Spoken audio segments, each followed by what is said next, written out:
पच्चीस साल पहले किशनलाल और उनकी पत्नी सुनीता दिल्ली के ओखला इलाके में रहा करते थे। दोनों की ज़िंदगी ठीक ठाक तरीके से गुजर रही होती है। सुनीता उन दिनों गर्भवती होती है। इस वजह से दोनों का ध्यान घर में आने वाले मेहमान की तरफ होता है, लेकिन किस्मत को कुछ और ही मंजूर होता है। कहा जाता है कि पुलिस अगर अपने पर आ जाए तो कोई भी आरोपी बच नहीं सकता है और कोई भी केस पुलिस के लिए असंभव नहीं है। हालांकि आज भी ऐसे कुछ मामले सामने आते हैं जिन्हें अभी सुलझाया ना जा सका है और पुलिस की वो फाइलों में सालों साल तक दबे रहते हैं। लेकिन अचानक से जब पुलिस उन फाइलों का खुलासा करती है तो सच में तंग रह जाती है। आज हम एक ऐसे मर्डर केस के बारे में जानने वाले हैं जिसे सुनने के बाद आपके पाँव के तले ज़मीन खिसक जाएगी। आखिरकार पुलिस 1 साल नहीं, 2 साल नहीं, बल्कि पूरे 25 साल लगा देती है आरोपी को पकड़ने में। तो दोस्त, वीडियो में अंत तक बने रहे। चैनल पर नए हैं तो प्लीज़ यार चैनल को सब्सक्राइब, वीडियो को लाइक ज़रूर करना और जहां से मेरी वीडियो को देख रहे हो एक प्यारा सा कमेंट जरूर करना।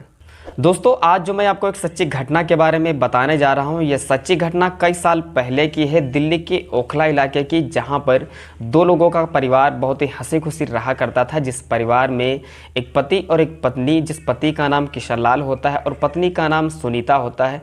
सुनीता उन दिनों गर्भवती होती है, इस वजह से दोनों का ध्यान घर में आने वाले मेहमान की तरफ होता है। लेकिन किस्मत को कुछ और ही मंजूर होता है, हुआ कुछ और ही। 4 अप्रैल 1997 को किशनलाल अपने घर से कहीं बाहर जाता है और वो समय से लौटकर घर वापस नहीं आता है। इसी बीच एक शख्स किशनलाल के घर जाता है और उसकी पत्नी सुनीता को एक ऐसी खबर के बारे में बताता है कि उसके पत्नी के ऊपर दुखों का पहाड़ टूट पड़ता है। सुनीता को पता चलता है कि उसके पति किशनलाल को चाकू से भेद कर उसकी हत्या कर दी गई है। दरअसल किशनलाल का कत्ल दिल्ली के ओखला इलाके में ही हुआ था। जैसे ही पुलिस को इस मर्डर की सूचना मिलती है, पुलिस तुरंत मौके पर पहुंचती है और वारदात को चारों तरफ से घेर लेती है और वहां के लोगों से घटना के बारे में जानने की कोशिश करती है। और पुलिस मौके पर देखती है कि किशनलाल की जो लाश है वो खून से लथपथ वहीं पर पड़ी हुई है और किसी ने तेज धारदार हथियार से चाकू से भेद कर उसकी हत्या कर दी है। जिस जगह किशनलाल की लाश पड़ी होती है उस जगह पर खून जम गया होता है। पुलिस पंचनामे की कार्रवाई करती है। कार्रवाई करने के बाद उस लाश को पोस्टमार्टम के लिए भेज देती है। पोस्टमार्टम की रिपोर्ट आने के बाद पुलिस पुख्ता सबूत ढूंढने की कोशिश करती है, लेकिन पुलिस को पुख्ता सबूत नहीं मिलता है। इसी बीच जो पुलिस होती है वो तुरंत आरोपी को ढूंढने की कोशिश करती है और इस बात का पता लगाने लगती है कि आखिर उस रात किशनलाल किसके साथ गया था। इसकी किसी के साथ आपसी रंजिश थी या किसी के साथ लड़ाई झगड़ा था और शायद इसी वजह से किशनलाल का मर्डर कर दिया गया है। पुलिस इस मर्डर की जानकारी करने के लिए लगातार छानबीन कर रही होती है। इसी बीच पुलिस को एक सूचना मिलती है कि किशनलाल की हत्या से पहले उसको उसके दोस्त रामू के साथ देखा गया था। अब ये जानकारी पुलिस के लिए बहुत अहम साबित होती है।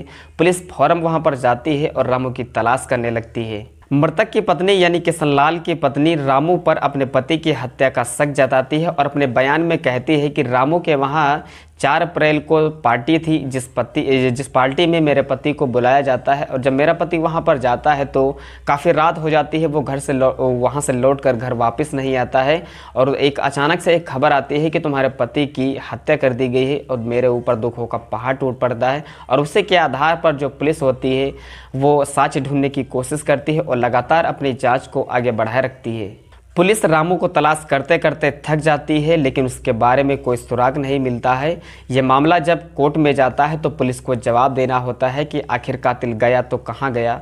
जब कोर्ट अपनी सुनवाई करता है तो पुलिस के पास कोई जवाब नहीं होता है, लेकिन कोर्ट फिर से पुलिस को आदेश देता है कि जल्द से जल्द उस कातिल को ढूंढने की कोशिश करो और तुरंत कोर्ट के सामने पेश करो, उसके किए हुए की सज़ा जरूर दी जाएगी।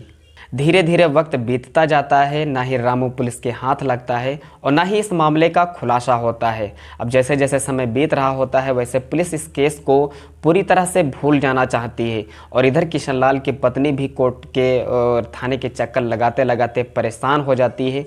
वो अपनी किस्मत को ये मान लेती है कि शायद मेरी किस्मत में यही मंजूर था। किशनलाल की मौत के 24 साल पूरे हो जाते हैं। इसी बीच उस थाने में एक नया ऑफिसर आता है तो उन सारी फाइलों को रीओपन करता है। देखते हैं तो उसमें मिलता है कि किशनलाल का जो मर्डर है वो 24 साल पहले हुआ था। पुलिस इस केस को देखकर बहुत हैरान हो जाती है कि आखिर ऐसा कैसा शातिर कातिल है जो कि 24 साल तक इसके बारे में कोई सबूत नहीं मिला। अब पुलिस जो होती है वो फिर से एक पुलिस टीम का गठन करती है और इस मामले की फिर से जांच पड़ताल करना शुरू कर देती है। कैसे भी मेहनत मशक्क़त करने के बाद सुनीता के घर का पता लगाती है और पुलिस जब वहाँ पर पहुँचती है तो इन सारी चीज़ों के बारे में पूछती है तो सुनीता जो है वो बताती है कि रामू का एक दोस्त गांव में ही रहता है जिसका नाम टिल्लू है।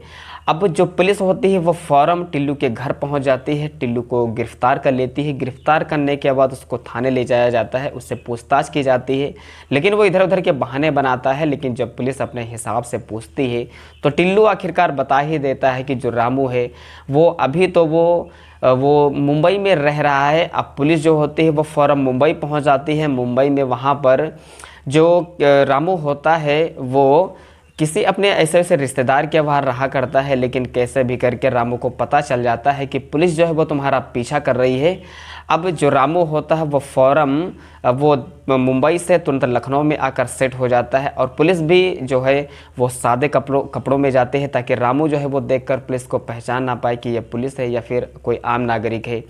अब ऐसे तैसे करते करते काफ़ी समय बीत जाता है, 1-2 महीने हो जाते हैं, तब भी रामू पकड़ में नहीं आता है। लेकिन जो पुलिस होती है वो बहुत शातिर होती है। अब की बार आखिरकार जो रामू होता है वो पकड़ा ही जाता है। पुलिस जो होती है वो तुरंत फ़ौरन लखनऊ पहुंच जाती है और लखनऊ पहुंचने के बाद आखिरकार रामू को पकड़ ही लेती है। पकड़ने के बाद उसको थाने लाया जाता है, थाने में उसको उसके किए हुए की सज़ा दी जाती है। और जो 24 साल तक रामू ने पुलिस को इतना परेशान किया आखिरकार, क्योंकि जो रामू था वो अपना नाम बदल कर वो मुंबई में रह रहा होता है। इस वजह से पुलिस जो है वो तंग हो जाती है, इस मामले को खुलासा नहीं कर पाती है। आखिरकार पुलिस ने खुलासा किया और उसको किए हुए कि उसको सज़ा मिली। दोस्तों ये वीडियो कैसी लगी? वीडियो अच्छी लगी तो वीडियो को लाइक और चैनल को सब्सक्राइब करके ज़रूर जाना।